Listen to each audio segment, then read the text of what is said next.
बच्चों की सुरक्षा हमारे लिए बेहद ज़रूरी है। और अभी सीबीएसई के एग्ज़ाम आने वाले हैं। 6 लाख बच्चे दिल्ली में सीबीएसई के एग्ज़ाम में बैठेंगे। 1 लाख के करीब टीचर्स इसमें शामिल होंगे। ये बहुत बड़े हॉटस्पॉट्स बन सकते हैं। बहुत बड़े स्तर के ऊपर कोरोना फैल सकता है। बच्चों की ज़िंदगी, बच्चों की सेहत, बच्चों का स्वास्थ्य हमारे लिए बहुत ज़रूरी है। मेरी हाथ जोड़ के केंद्र सरकार से अपील है कि सीबीएसई के एग्ज़ाम्स को कैंसिल किया जाए और इसके एवज़ में कोई और तरीके निकाले जा सकते हैं, या तो ऑनलाइन का कोई तरीका या इंटरनल असेसमेंट करके उसके बेसिस के ऊपर इस बार बच्चों को पास किया जा सकता है। लेकिन सीबीएसई के एग्ज़ाम कैंसिल करने बहुत ज़रूरी हैं। मैं और कई देशों के उदाहरण देख रहा था। कई देशों ने जहाँ जहाँ सेकेंड वेव का प्रकोप आया है, कई देशों ने अपने अपने एग्ज़ाम्स कैंसिल कर दिए हैं। हमारे देश के अंदर कई राज्य सरकारों ने अपने अपने एग्ज़ाम्स कैंसिल कर दिए हैं। मेरी केंद्र सरकार से अपील है कि सीबीएसई के एग्ज़ाम्स कैंसिल किए जाएं। सबसे पहले मैं यूथ से अपील करना चाहूँगा, युवाओं से अपील करना चाहूँगा।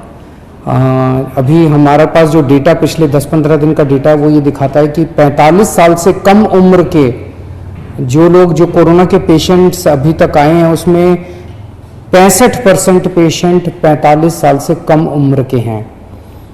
तो मैं सभी यूथ से अपील करना चाहूँगा, एक तो आप हमारे लिए, आप देश के लिए बहुत कीमती हैं, हमारे युवा देश के लिए बहुत कीमती हैं। आप लोग अपने परिवार के लिए बहुत कीमती हैं। आपकी ज़िंदगी, आपका स्वास्थ्य, आपकी हेल्थ, आपकी सुरक्षा हम सब लोगों के लिए बेहद ज़रूरी है। इसीलिए मेरी आप सबसे अपील है, मैं समझ सकता हूँ कि आपके ऊपर अपने माँ बाप की जिम्मेदारी है, आपके ऊपर अपने पति की, पत्नी की जिम्मेदारी है, आपके ऊपर बच्चों की जिम्मेदारी है। आपको घर से निकलना पड़ता है उन जिम्मेदारियों को पूरा करने के लिए। आपको घर से निकलना पड़ता है अपने 2 जून की रोटी कमाने के लिए, अपनी ज़िंदगी चलाने के लिए। लेकिन जब घर से निकले, एक तो तभी निकलें जब ज़रूरी हो, और दूसरा घर से जब निकलें तो सारे कोविड प्रोटोकॉल्स को फॉलो करें। उसकी बड़ी कड़ाई के साथ आपको उसको फॉलो करना है। मास्क पहन के रखना है। अपनी सुरक्षा अपने हाथ में है।